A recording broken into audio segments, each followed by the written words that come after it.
देश के यशस्वी प्रधानमंत्री, विश्व के सबसे लोकप्रिय नेता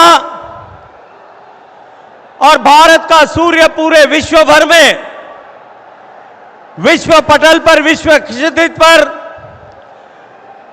एक नई ऊर्जा के साथ में दैदीप्यमान करने वाले नरेंद्र मोदी जी आज हम सब के बीच में 5,800 करोड़ रुपए की परियोजनाओं की सौगात लेकर के हम सब के बीच में आए।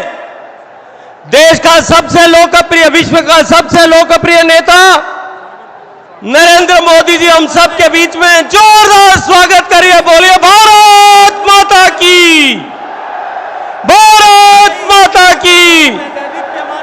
मोदी मोदी मोदी मोदी मोदी देश का सबसे मोदी मोदी मोदी मोदी मोदी मोदी।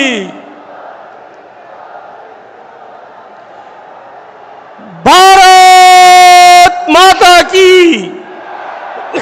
भारत माता की, मातरम मातरम मातरम मातरम मातरम मातरम। बोलो जय जय श्री राम, जय जय श्री राम। स्वागत है भाई, स्वागत है, स्वागत है भाई, स्वागत है, स्वागत है भाई, स्वागत है, स्वागत है भाई, स्वागत है, स्वागत है भाई, स्वागत है। जय जय श्री राम,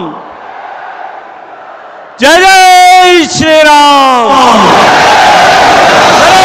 मोदी जिंदाबाद, नरेंद्र मोदी जिंदाबाद, नरेंद्र मोदी जिंदाबाद, नरेंद्र मोदी जिंदाबाद, नरेंद्र मोदी जिंदाबाद। स्वागत है भाई, स्वागत है, स्वागत है भाई, स्वागत है, स्वागत है भाई, स्वागत है। बोलो जय जय श्री राम, जय जय श्री राम, जय श्री राम। स्वागत है भाई, स्वागत है, स्वागत है भाई, स्वागत है, स्वागत है भाई, स्वागत है, स्वागत है भाई, स्वागत है, स्वागत है भाई, स्वागत है। जय जय श्री राम, जय जय श्री राम। देश के लोकप्रिय यशस्वी प्रधानमंत्री, विश्व के सबसे लोकप्रिय नेता, देश के 14 करोड़ गरीबों के जीवन को परिवर्तित कर उनको गरीबी की रेखा से बाहर निकालने वाले, कोरोना की आपदा के समय टीके बनवा करके विश्व का सबसे बड़ा टीकाकरण कर देश को बचाने वाले, देश के 80 करोड़ गरीबों को 3 साल से भी ज्यादा समय तक मुफ्त राशन दे करके लोगों के चूल्हा जलते रहे, इसको सुनिश्चित करने वाले गरीबों के मसीहा मोदी जी का आप सब लोगों ने हृदयपूर्वक स्वागत किया। मैं आपका अभिनंदन करता हूं, धन्यवाद करता हूं। ये जो पीछे लोग खड़े हैं, इनको एक बार भीतर आने दिया जाए। जहां जगह खाली है, ये मेरे भाई और मैंने 2 बार कहा है, मुझे लगता है कि कहीं ठीक से समझ नहीं आ रहा है। ये डीसीपी साहब जो यहां खड़े हैं, एक बार इसको खुलवाएं और इस ये जो खाली कुर्सियां इन पे सब पे पीछे जो लोग खड़े हैं उनको आगे आने दें एक बार। ज्ञानचंद जी मेरी आवाज सुन रहे हैं तो इसको एक बार खोलिए यहां से जल्दी से। बोलो स्वागत है भाई, स्वागत है। इधर दाहिने तरफ भी ये जो आपने रोका हुआ है राइट हैंड साइड के गेट नंबर 2 के एंट्री पे, यहां से भी एक बार खोल करके आने दीजिए सबको। ये पीछे से आने दीजिए भाई सबको। क्यों रोक रखा है आपने? ये आगे का ये ब्लॉक्स में जो रोक रखा है आपने, ये आने दीजिए सबको। पीछे वो खोल दें, आप पीछे खोल दें, वो खुलवा दो पीछे वाले बहुत खड़े में लोग उनको ये जो कर्टेन लगाया था पीएम साहब के आने के समय में, ये गाड़ी बदलने के एक्सचेंज ऑफ व्हीकल के समय में इस कर्टेन को हटाने की बात हुई थी, इसको हटा दें तुरंत, नहीं तो कार्यकर्ता लोग खुद ही हटा दें, जरूरत नहीं है किसी का इंतजार करने की। ये जो सफेद पर्दा लगा हुआ है इसको हटा दें सारे कार्यकर्ता। आने दीजिए आप सबको। बोलो भारत माता की, भारत माता की, भारत माता की। स्वागत है भाई, स्वागत है, स्वागत है भाई, स्वागत है, स्वागत है भाई, स्वागत है। मोदी मोदी मोदी मोदी मोदी। भारतीय जनता पार्टी राजस्थान प्रदेश के माननीय प्रदेश अध्यक्ष आदरणीय सीपी जी हम सब लोगों के बीच में उपस्थित आए हैं। जोरदार तालियां बजा करके स्वागत करें। भारतीय जनता पार्टी की माननीय राष्ट्रीय उपाध्यक्ष, राजस्थान की पूर्व मुख्यमंत्री आदरणीय वसुंधरा जी भी हम सब के बीच में आई हैं। जोरदार तालियां बजा करके एक बार स्वागत कीजिए। भारत माता की, भारत माता की, भारत माता की, भारत माता की। ये एक बार कुछ ये जहां से खोला है एक बार और आने दीजिए सब लोगों को यहां पे। ये इधर मेरे बाईं तरफ क्यों रोक रखा है मुझे कोई कारण समझ में नहीं आता। आने दीजिए आगे सबको। ये जो कुर्सियां खाली खड़ी हैं, बोलिए भारत माता की, भारत माता की। धरती से लेकर के चांद तक और चांद से लेकर के अंतरिक्ष तक भारत के तिरंगे का सम्मान सभी जगह अभिवृद्धि करने वाले भारत के अस्तांचलगामी सूर्य को एक बार फिर पूरी चमक के साथ में विश्व के गगन में उदीयमान करने वाले हम सब के महबूब नेता, हम सब के प्रिय नेता, देश को विकसित भारत बनाने का संकल्प लेकर के राजस्थान को उस विकसित भारत का ग्रोथ इंजन बनाने के सपने को साकार करने के लिए हजारों करोड़ रुपए की योजनाएं लेकर के पिछले 7 दिन में माननीय प्रधानमंत्री नरेंद्र मोदी जी आज चित्तौड़गढ़ के सांवलिया जी में आए थे।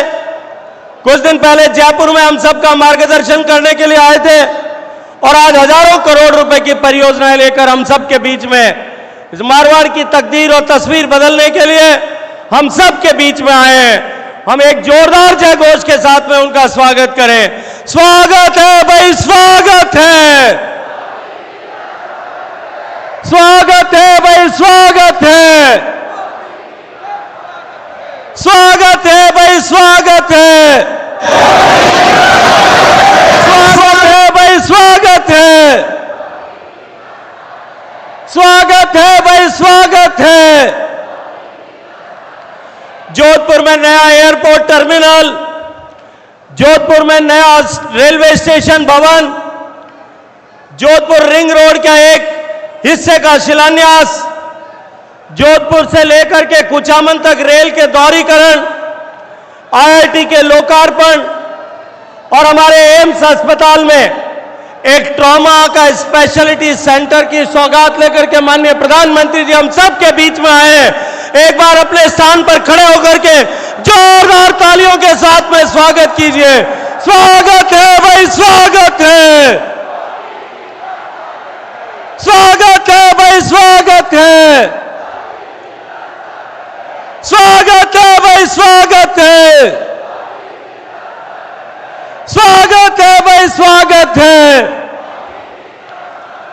बोलो भारत माता की, भारत माता की, जय जय श्री राम, जय जय श्री राम।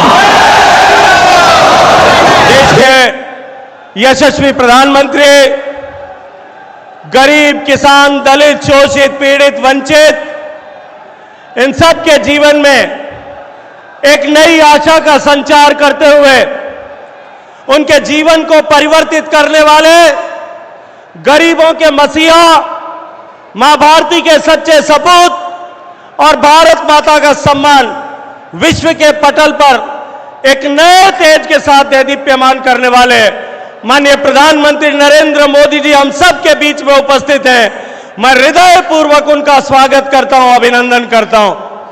इस पश्चिमी राजस्थान की धरा पर, जो धरा शौर्य संस्कृति की धरा है, जो धरा बलिदानियों की धरा है, जो धरा भक्ति और शक्ति की धरा है, जो धरा पोखरण के परमाणु विस्फोट से लेकर के प्रणतपाल दुर्गादास की धरा है, जो धरा वीर तेजाजी महाराज की धरा है, पर्यावरण का संदेश विश्व भर में देने वाले गुरु जम्बेश्वर भगवान की धरा है, अमां अमृता देवी की धरा है, गुरु राजा राम भगवान की धरा है, खेतेश्वर भगवान की धरा है। इस पवित्र पूजित धरती पर माननीय प्रधानमंत्री जी का हम सब लोग मिलकर के स्वागत करें। जोरदार तालियों के साथ में एक बार स्वागत करें और बोले भारत माता की, भारत माता की। माननीय प्रधानमंत्री जी के शौर्य का प्रतीक, सम्मान का प्रतीक राजस्थानी साफा बांध करके स्वागत करने के लिए मैं प्रदेश के यशस्वी अध्यक्ष सांसद भाई सीपी जोशी जी से अनुरोध करता हूं कि वह आए और हम सब के प्रिय नेता, विश्व के सबसे लोकप्रिय नेता आदरणीय मोदी जी को साफा पहना करके, ये चुंदरी का साफा, ये सतरंगी साफा, जो साफा शौर्य का प्रतीक है, सम्मान का प्रतीक है, जो सद्भाव का प्रतीक है, वो साफा पहना करके स्वागत करें। बोले जो भारत माता की। माननीय प्रधानमंत्री जी, आपने अनेक बार इस विषय का उल्लेख किया है। विश्व को आपने अभी एक नई जीवन की अवधारणा, लाइफ अवधारणा के माध्यम से, लाइफ स्टाइल फॉर एनवायरमेंट की अवधारणा दे करके विश्व को भारत के ऋषियों मनीषियों द्वारा स्थापित हमारी अपनी सोची पर्यावरण के संरक्षण के साथ जुड़ी ऐसी परंपरा के साथ में जोड़ने का आह्वान किया है। पर्यावरण की रक्षा का संकल्प इस पश्चिमी राजस्थान की धरा पर सदियों पहले लिया गया था। माननीय प्रधानमंत्री जी, इस पश्चिमी राजस्थान के रेगिस्तान के दौरों की लाइफलाइन जो खेजड़ी का पौधा है, ये खेजड़ी का वृक्ष, जिसे एक पेड़ को बचाने के लिए 363 माताओं बहनों ने मां अमृता देवी के नेतृत्व में, मां अमृता देवी के नेतृत्व में जो बलिदान किया था, उस बलिदानी वृक्ष का एक पौधा, खेजड़ी का पौधा, जिसे हमारे संस्कृति में, हमारे पुराणों में शमी वृक्ष कहा गया है, वो पौधा भेंट करने के लिए मैं आदरणीय अर्जुन राम मेघवाल जी को आग्रह करता हूं कि वे आए और माननीय प्रधानमंत्री जी को शमी का वृक्ष उपहार स्वरूप दें। माननीय प्रधानमंत्री जी, हमारे पुराण में लिखा है, शमी शम्यते पापम शमी शत्रु विनाशनी अर्जुनस्य धनुर्धारी रामस्य प्रियदर्शिनी करिण्यमान छात्राय यथा कालम सुखम मया तत्र निर्विघ्नं कर्मि त्वं भव श्री राम पूजिता। भगवान श्री राम ने जिस खेजड़ी के वृक्ष की पूजा की, हे शमी वृक्ष, आप पापों का नाश और शत्रुओं का विनाश करने वाले हैं। प्रभु राम ने आपका पूजन किया है, आप प्रभु राम के अति प्रिय हैं, आप हमें सत्य के मार्ग पर चलने की प्रेरणा दें। तथा विजयश्री प्रदान करें। माननीय प्रधानमंत्री जी की एक बड़ी माला के माध्यम से स्वागत करने के लिए मैं सभी मंचासीन अतिथियों को आग्रह करता हूं, अनुरोध करता हूं।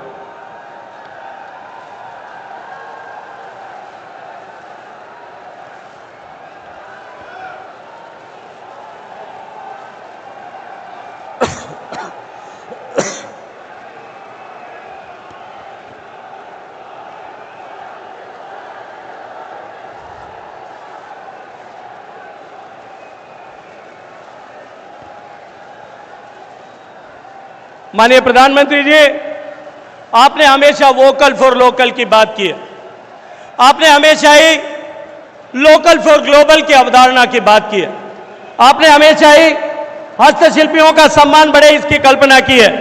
जोधपुर के एक हस्तशिल्पी जो नेशनल अवार्ड से विनर है, उन्होंने आपके लिए एक विशेष रूप से केमल बोन से एक स्टिक बनाई है जिस पर उन्होंने हाथ से बारीक पेंटिंग की है। मैं आदरणीय राजेंद्र सिंह जी से कहूंगा कि वो एक जो है वो स्टिक माननीय प्रधानमंत्री जी को दें। वो उसके साथ में मैं आग्रह करूं, मैं ये स्टिक माननीय प्रधानमंत्री जी को दें।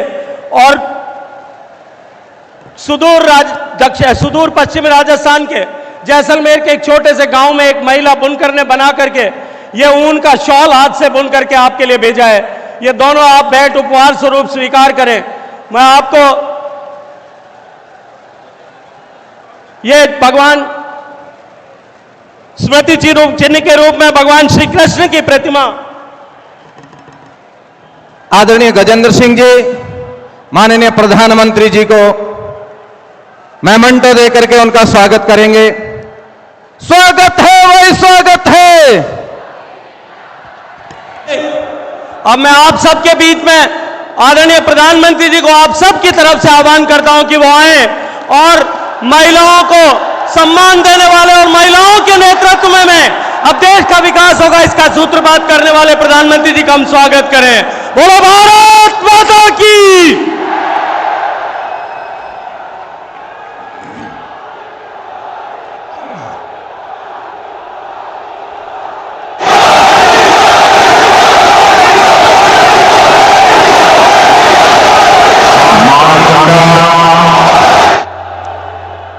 अचलेश्वर महादेव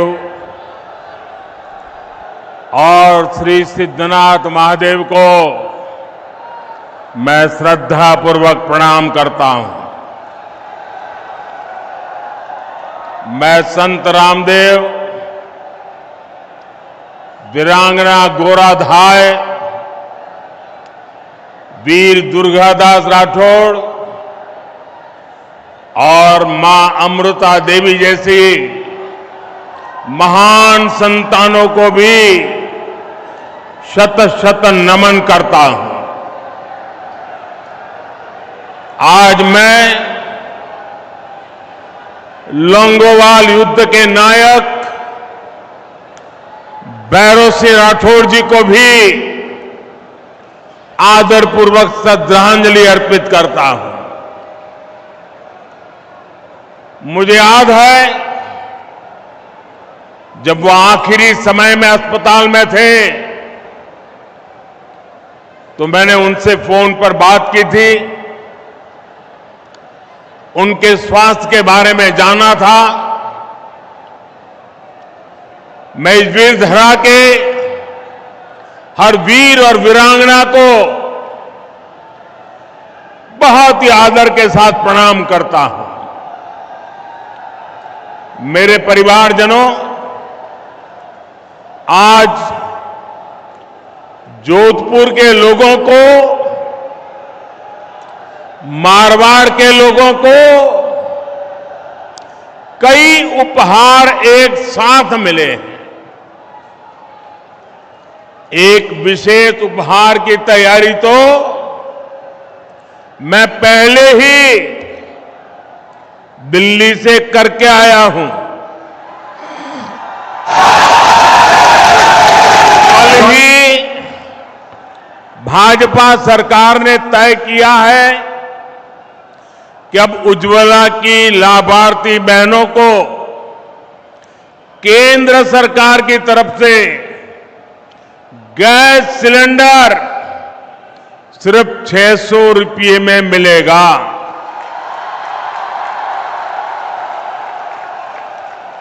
अब तक आपको एक गैस सिलेंडर करीब 1100 रुपये का पड़ता था। रक्षाबंधन के दौरान हमारी सरकार ने उज्ज्वला लाभार्थियों के लिए गैस सिलेंडर 400 रुपये तक सस्ता किया था।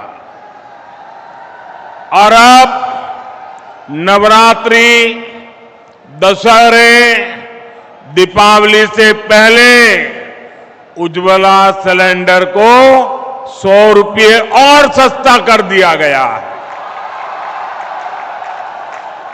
मुझे विश्वास है कि इससे आप सभी बहनें त्योहारों को ज्यादा उमंग से मना पाएगी। भाजपा सरकार के इस फैसले का लाभ राजस्थान के 70 लाख परिवारों को होगा। ये फैसला रसोई को धुएं से मुक्त करने के भाजपा सरकार के अभियान को भी मजबूती देगा। मेरे परिवारजनों, भाजपा सरकार के लिए आपका स्वास्थ्य, आपकी हेल्थ, ये हमारी प्राथमिकता है। एक तरफ हम आयुष्मान भारत योजना के तहत गरीब परिवारों को मुफ्त इलाज की सुविधाएं दे रहे हैं, वहीं दूसरी तरफ रिकॉर्ड संख्या में आधुनिक अस्पताल भी बना रहे हैं।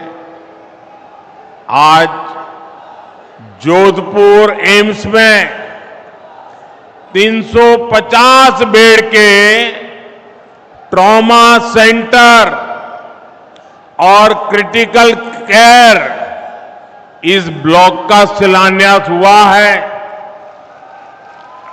आने वाले समय में केंद्र की भाजपा सरकार राजस्थान में ऐसे अनेक क्रिटिकल केयर ब्लॉक्स बनाने वाली है। आज आईआईटी जोधपुर के कैंपस के परिसर का भी लोकार्पण हुआ है। सेंट्रल यूनिवर्सिटी में भी लाइब्रेरी सहित अनेक नई सुविधाएं बन रही है। राजस्थान उच्च शिक्षा का एक बहुत बड़ा हब बने, इसके लिए भाजपा सरकार लगातार अनेक विध प्रयास कर रही है। मेरे परिवारजनों, भाजपा का संकल्प राजस्थान को टूरिज्म में नंबर 1 राज्य बनाने का है। नंबर 1 बनना चाहिए कि नहीं बनना चाहिए?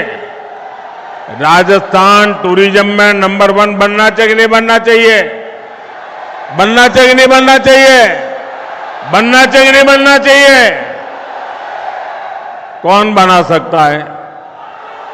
कौन बना सकता है? कौन बना सकता है? जरा पूरी आवाज जोर से निकालिए, कौन बना सकता है? आपका जवाब गलत। मोदी नहीं बना सकता, ये आपका एक वोट बना सकता है। आपके वोट की ताकत से राजस्थान में भाजपा सरकार बनेगी और राजस्थान टूरिज्म में नंबर 1 बनेगा। ये ताकत आपके वोट की है। आज जो आधुनिक सड़कों का, नई रेल लाइनों का नेटवर्क राजस्थान में बन रहा है, वो इस काम में बहुत मदद करेगा। आज यहां सड़क, रेल और हवाई अड्डे से जुड़े प्रोजेक्ट्स भी जोधपुर को मिले हैं, मारवाड़ को मिले हैं। जोधपुर रिंग रोड का चौड़ीकरण हो या फिर शहर में जगह जगह बनने जा रहे बाईपास, इनसे आपको जाम से मुक्ति मिलेगी। साथियों, टूरिज्म बढ़ाने में बहुत बड़ी भूमिका उस राज्य के एयरपोर्ट्स की भी होती है। एयरपोर्ट पर जितना किचकिच होगी, उतना ही टूरिस्ट वहां से दूर भागेंगे। इसलिए आज भाजपा सरकार देश के कोने कोने में नए आधुनिक एयरपोर्ट बना रही है। आज यहां जोधपुर और उदयपुर एयरपोर्ट की नई टर्मिनल बिल्डिंग का शिलान्यास हुआ है।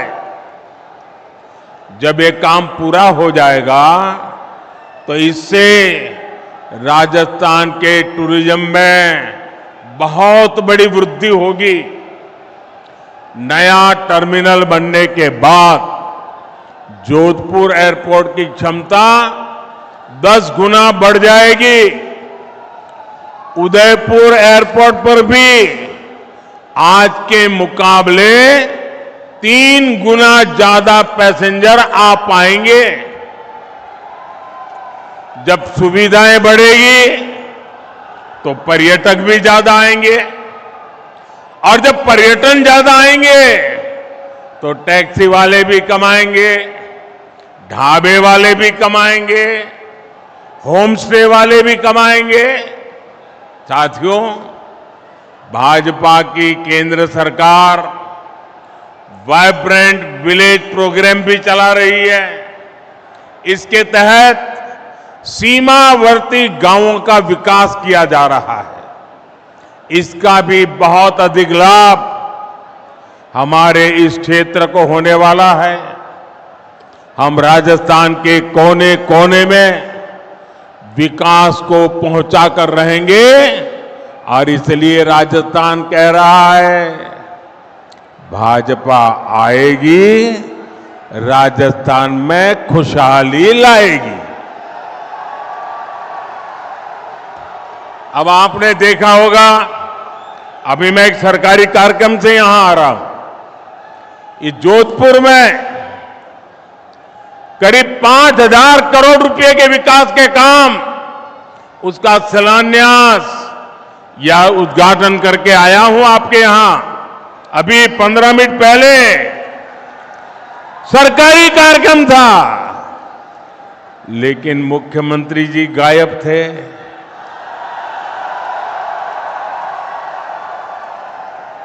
क्यों गायब थे? क्योंकि उनको भरोसा है मोदी आएगा तो सब ठीक हो जाएगा। उनको मोदी पे इतना भरोसा है, और इसलिए उनको लगा करे भाई मोदी आ रहा है तो बस हो जाएगा। और मैं भी उनको कहता हूं, आप विश्राम कीजिए, अब हम संभाल लेंगे।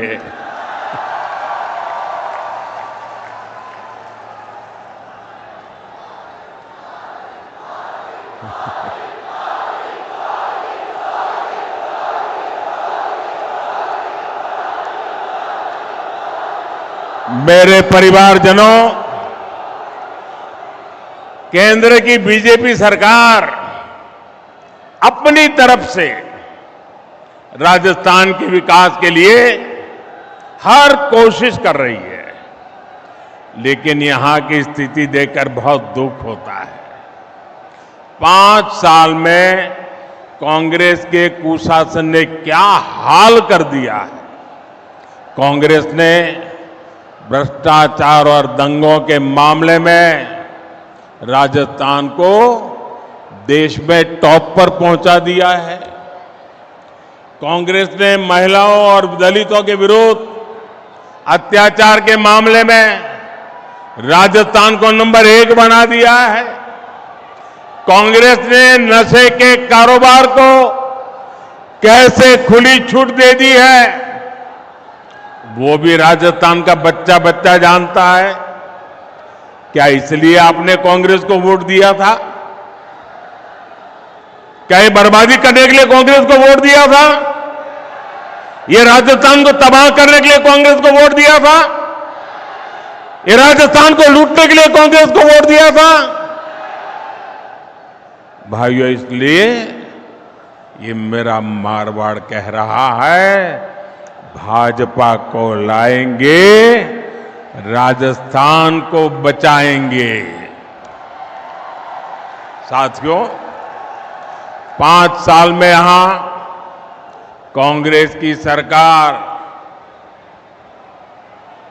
एक कदम भी नहीं चली,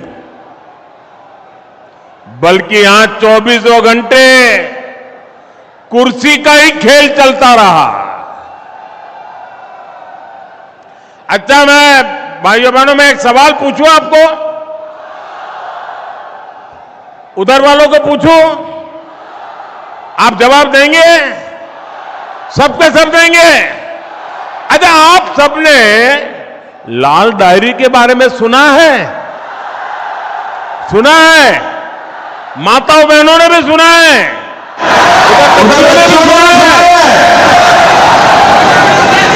लोग कहते हैं कि लाल डायरी में कांग्रेस के करप्शन की हर काली करतूत उसमें है। आप मुझे बताइए, इस लाल डायरी के काले राज, सुनिए, इस लाल डायरी के काले राज खुलने चाहिए कि नहीं खुलने चाहिए? सब खुल करके बाहर आना चाहिए कि नहीं आना चाहिए?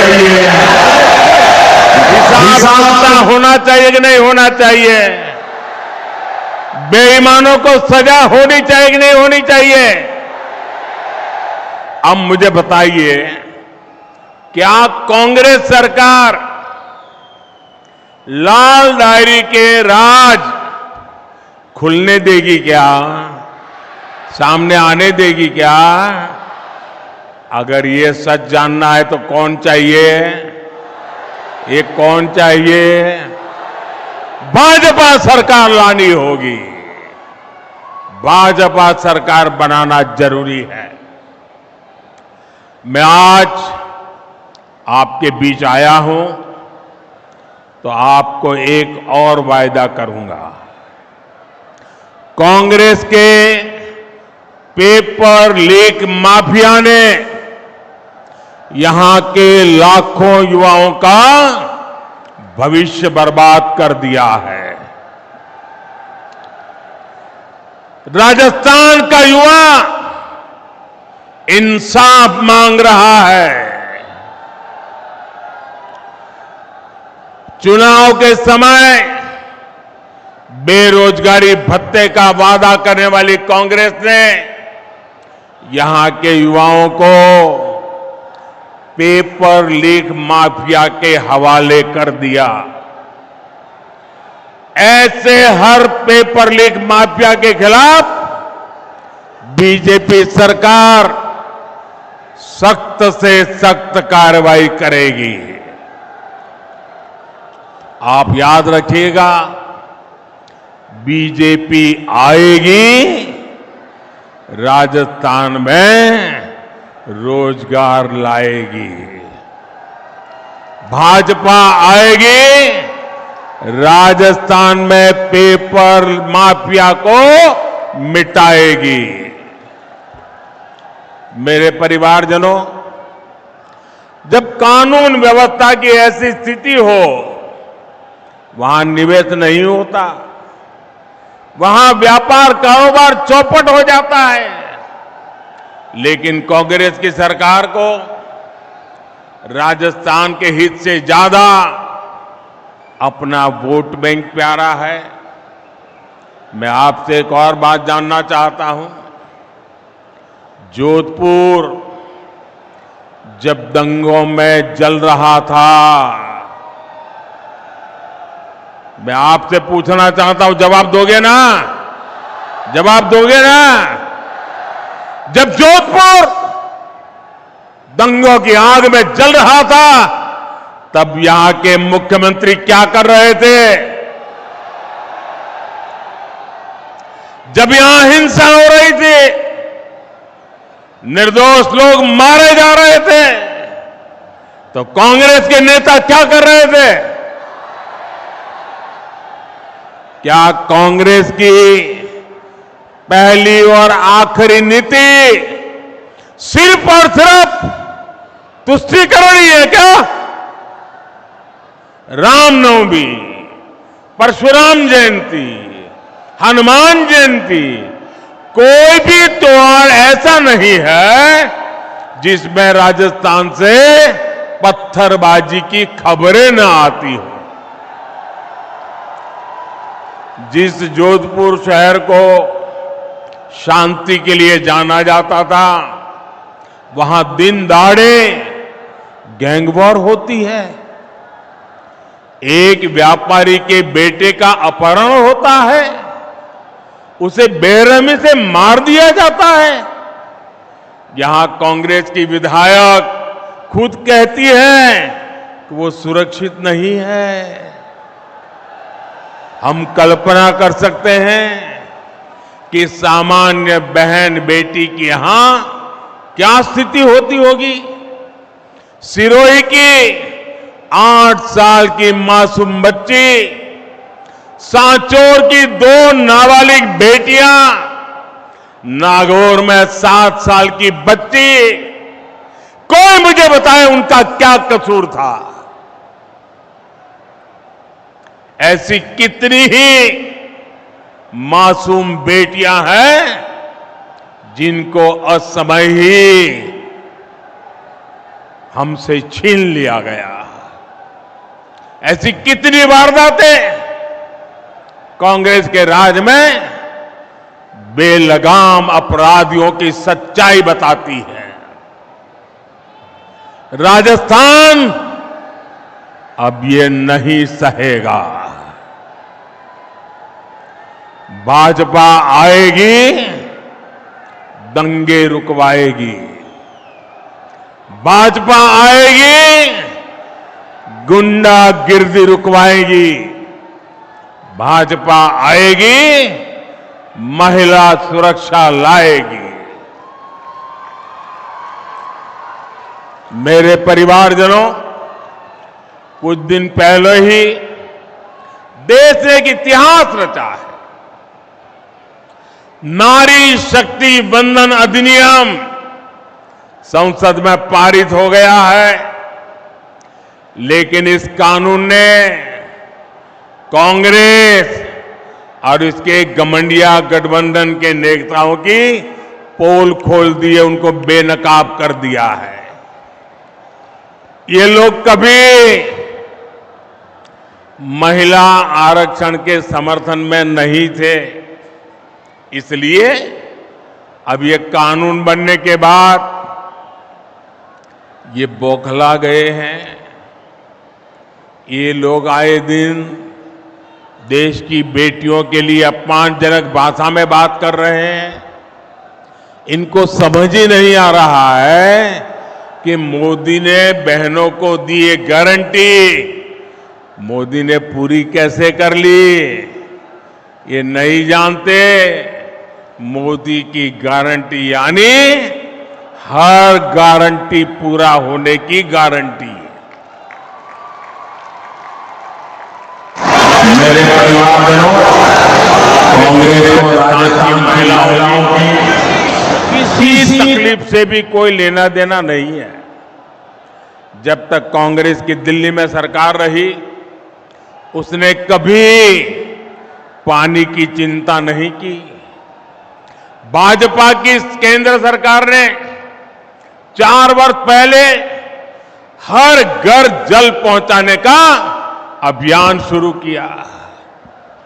4 वर्ष में देश भर के 10 करोड़ नए परिवारों तक पाइप से पानी पहुंचाया गया है। लेकिन यहां की कांग्रेस सरकार उस तेजी से काम करने ही नहीं दे रही है। जिस तेजी से काम करना हम चाहते हैं वो रुकावटें डालती रहती है।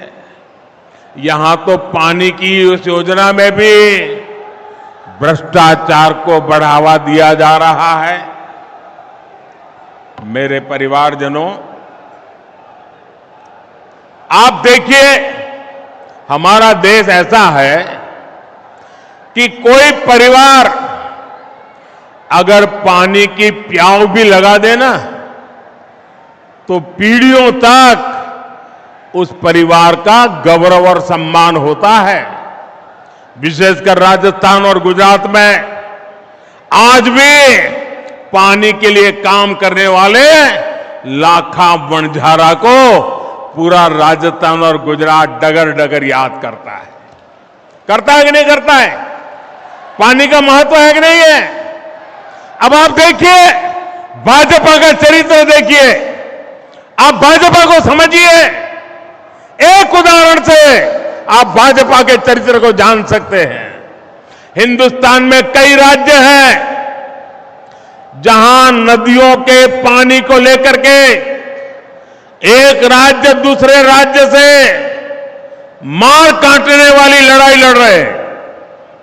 एक बूंद पानी एक राज्य दूसरे राज्य को देने को तैयार नहीं है। लेकिन ये भाजपा का चरित्र देखिए। जब गुजरात में बीजेपी की सरकार थी, मुझे मुख्यमंत्री के नाते सेवा करने का मौका था। नर्मदा का पानी हमारे राजस्थान को जरूरत थी, 1 घंटा नहीं लगाया, हमने नर्मदा का पानी आज भी राजस्थान को देते हैं और उपकार नहीं करते। हमें गर्व होता है कि मेरे किसान भाई बहनों को हम पानी पहुंचा रहे हैं। ये हमारा चरित्र है। भाइयों बहनों, आज आजादी के अमृतकाल में देश का मिजाज सर्वश्रेष्ठ करने का, सबसे बेहतर करने का बन गया है। भारत जिस स्केल पर काम कर रहा है उसकी कोई पहले कल्पना भी नहीं कर सकता था। भारत ने अपना चंद्रयान चंद्रमा के उस हिस्से पर उतारा है जहां पहले कोई नहीं पहुंचा था। ऐसा करने वाला दुनिया का पहला देश बना है हमारा भारत। अब मुझे बताइए, हर हिंदुस्तानी को चंद्रयान से गर्व हो रहा है कि नहीं हो रहा है? गर्व हो रहा है कि नहीं हो रहा है? हर हिंदुस्तानी का माथा ऊंचा जा रहा है कि नहीं जा रहा है? अभी कुछ ही दिन पहले 1 अक्टूबर को पूरे देश ने गांधी जी को स्वच्छता के माध्यम से श्रद्धांजलि दी। 1 अक्टूबर को देखिए, हिंदुस्तान एक तरफ चंद्रमा पर भी जाता है तो दूसरी तरफ 1 अक्टूबर को 9 लाख से ज्यादा कार्यक्रम देश भर में हुए। इन कार्यक्रमों में करीब 9 करोड़ लोगों ने खुद जाकर के सफाई का काम किया, स्वच्छता का काम किया और गांधी जी को श्रद्धांजलि दी। राष्ट्रीय संकल्पों से खुद को जोड़ने के उसकी अभिलाषा हम भारतीयों को हर लक्ष्य तक लेकर जाएगी। हम आत्मनिर्भर बनने के लिए, विकसित बनने के लिए हर संभव प्रयास कर रहे हैं। वोकल फॉर लोकल का मंत्र भी आज हर देशवासी की जीवन शैली का हिस्सा बन गया है। आप कल्पना कर सकते हैं, 2 अक्टूबर को दिल्ली के अभी 2 दिन पहले की बात कर रहा हूं मैं, दिल्ली का एक खादी भंडार, मैं एक ही खादी भंडार की बात कर रहा हूं, 2 अक्टूबर को एक दिन में दिल्ली के एक खादी भंडार में 1.5 करोड़ रुपए के खादी उत्पादों की बिक्री हुई है। 1.5 करोड़। कितने गरीबों का भला हुआ, कितने गरीबों के घर में रोजी रोटी मिली, ये काम हम करते हैं। वाकई साथियों, मेरा देश बदल रहा है। वो चंद्रयान पर भी जा रहा है, वो सफाई भी कर रहा है, वो वोकल फॉर लोकल भी कह रहा है। और इसमें राजस्थान बहुत बड़ी भूमिका निभा रहा है। लेकिन मेरे परिवारजनों, कांग्रेस साथ आज एक दिक्कत हो गई है कि वो भाजपा का विरोध करते करते भारत का विरोध करने लग गई है। आज पूरी दुनिया में भारत का डंका बज रहा है, भारत की वाहवाही हो रही है, लेकिन कांग्रेस को इससे दिक्कत हो रही है। आप मुझे बताइए, आज दुनिया में भारत का डंका बज रहा है कि नहीं बज रहा है? जरा जोर से बोलिए। ये आगे वाले भी कह रहा, कुछ अगर सुनते हैं तो बोलिए। क्या दुनिया में भारत का डंका बज रहा है कि नहीं बज रहा है? बज रहा है कि नहीं बज रहा है? अमेरिका में भारत का डंका बज रहा है कि नहीं बज रहा है? इंग्लैंड में भारत का डंका बज रहा है कि नहीं बज रहा है? सिंगापुर में भारत का डंका बज रहा है कि नहीं बज रहा है? जापान में भारत का डंका बज रहा है कि नहीं बज रहा है? आपको गर्व होता है कि नहीं होता है? आपको गर्व होता है कि नहीं होता है? आपको अच्छा लगता है कि नहीं लगता है? कांग्रेस वालों को नहीं लगता है, उनको दुख होता है। भाजपा सरकार ने भारत को 10वें नंबर से 5वें नंबर की आर्थिक ताकत बना दिया है। कांग्रेस तो इससे भी परेशानी है, और ये मोदी की गारंटी है। आप देख लेना, कुछ ही वर्षों में मोदी 10 नंबर से पहले 3 में पहुंचा के रहेगा। भारत ने, अब देखिए कितने बड़े गर्व की बात है कि भारत ने made in India corona vaccine बनाकर अपने देशवासियों के साथ साथ दुनिया के करोड़ों लोगों का जीवन बचाया। आप मुझे बताइए, वैक्सीन ने आपकी जिंदगी बचाई कि नहीं बचाई? आपका जीवन बचाया कि नहीं बचाया? करोड़ों लोगों की जान बची कि नहीं बची? अब कांग्रेस को ये मेड इन इंडिया वैक्सीन से भी बहुत परेशानी हो रही है। वैक्सीन से जुड़े भारत के भगीरथ प्रयास, इसकी दुनिया में चर्चा हो रही है, हमारे वैज्ञानिकों की चर्चा हो रही है। और मैंने सुना है आजकल एक मूवी आई है, एक फिल्म आई है, the vaccine war. Vaccine war नाम की फिल्म आई है। मैंने सुना है कि भारत में कोविड से लड़ाई लड़ने के लिए हमारे देश के वैज्ञानिकों ने जो रात दिन मेहनत की, अपनी लैब में एक ऋषि की तरह साधना की, और उसमें हमारी महिला वैज्ञानिकों ने भी अद्भुत काम किया। उन सारी बातों को एक बढ़िया तरीके से वैक्सीन वॉर फिल्म अभी जो आई है, शायद इसी सप्ताह आई है, उसमें इसको दर्शाया गया है। हर भारतीय को वो फिल्म देखने के बाद गर्व हो रहा है कि हमारे वैज्ञानिक ऐसा ऐसा काम किए हैं। चंद्रयान जाता है, वैज्ञानिक के लिए गौरव बढ़ता है। वैक्सीन बनती है, वैज्ञानिक के लिए गर्व बनता है। और देश की युवा पीढ़ी वैज्ञानिकों के काम को समझना चाहते हैं।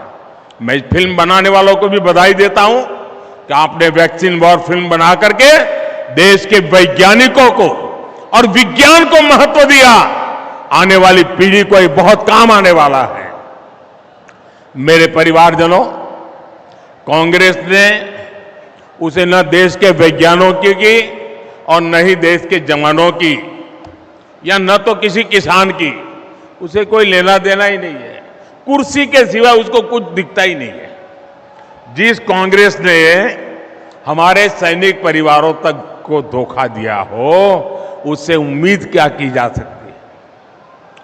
2014 से ठीक पहले कांग्रेस सरकार ने बड़ी बड़ी बातें कही, 1 रैंक 1 पेंशन, 1 रैंक 1 पेंशन, और फौजियों के बीच जाकर के उनकी आंख में धूल झोंकने के लिए काम किए। बहुत सारी ड्रामेबाजी की, उनके 4-6 चेले चपाटे भी बयान देने आ गए। किया क्या? 500 करोड़ रुपया का प्लान बनाया, 500 करोड़ रुपया। अब 500 करोड़ का प्लान बनाया। कांग्रेस को पहले दिन से पता था कि 500 करोड़ से कुछ नहीं होने वाला है। जानते थे 1 रैंक 1 पेंशन हो ही नहीं सकता है, उनको पूरा पता था। लेकिन लोगों को मूर्ख बनाने की हिम्मत थी, उसमें झूठ बोलने की ताकत थी, भ्रम फैलाने की आदत थी। 1 रैंक 1 पेंशन का वायदा मोदी ने गारंटी दी थी, मोदी ने पूरा किया। और आप हैरान रह जाएंगे, 1 रैंक 1 पेंशन के तहत अभी तक देश भर के सैनिक परिवारों को 70,000 करोड़ रुपए मिल चुके हैं। 70,000 करोड़। 1 लाख से अधिक पूर्व सैनिकों को 4,000 करोड़ रुपए से ज्यादा एक एक परिवार को मिले हैं। आप बताइए, 1 लाख परिवारों को 4,000 करोड़, ये मामूली चीज नहीं है भैया। कहां 500 करोड़ और कहां 70,000 करोड़, ये कांग्रेस के खेल समझिए भाइयों। आप सोचिए, कहां कांग्रेस के 500 करोड़ और कहां 70,000 करोड़। इतना झूठ बोलते हैं ये लोग। साथियों, कांग्रेस ने हमारे छोटे किसानों को भी नहीं पूछा। कांग्रेस ने किसानों से कर्ज माफी का वादा किया और हजारों किसानों की जमीन नीलाम कर दी। जिन किसानों ने जान दी है, उसका जिम्मेदार कौन है? यहां के जो हमारे बाजरा उगाने वाले किसान हैं, उनके बारे में भी बीजेपी ने ही सोचा है।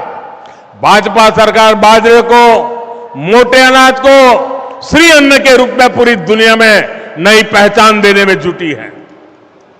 G20 सम्मेलन के दौरान बाजरे की रोटी, दूसरे श्री अन्न के पकवान हमने दुनिया भर के नेताओं को परोसे। हमें गर्व होता है और इसे हमारे मेहमानों ने भी बहुत पसंद किया। भाजपा सरकार ने पीएम किसान सम्मान निधि के माध्यम से हर छोटे किसान के खाते में 28,000 रुपये भी जमा कराए। मेरे परिवारजनों, गरीबी क्या होती है और गरीब का दर्द क्या होता है, ये मैं ज्यादा समझ सकता हूं। मैंने गरीबी को जिया है। 2014 के बाद से देश में जो नीतियां बनी है, उससे गरीबी तेजी से कम हो रही है। सिर्फ 5 साल में 13.5 करोड़ लोग गरीबी से बाहर आए। गरीब कैसे सशक्त हो, गरीब का जीवन स्तर कैसे बेहतर हो, इसके लिए मैं दिन रात जुटा हूं। आपका सपना ही मोदी का संकल्प है। आपका सपना ही मोदी का संकल्प है। हमें राजस्थान को विकसित बनाना है। इसके लिए हमें हर बूथ पर कमल खिलाना है। हर बूथ पर कमल खिलाओगे, हर बूथ पर कमल खिलाओगे, घर घर जाओगे। मेरे शब्द लिख लीजिए दोस्तों, जितना कमल खिलेगा उतना राजस्थान भी खिलेगा। मुझे मारवाड़ के जन जन पर भरोसा है। आप इतनी बड़ी तादाद में आशीर्वाद देने आए, इतनी बड़ी तादाद में माताएं बहनें आई। मैं फिर एक बार आप सबका हृदय से धन्यवाद करता हूं। मेरे साथ बोलिए, भारत माता की भारत माता की, भारत माता की। बहुत बहुत धन्यवाद।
सालों से देश था हाल बेहाल, प्रगति की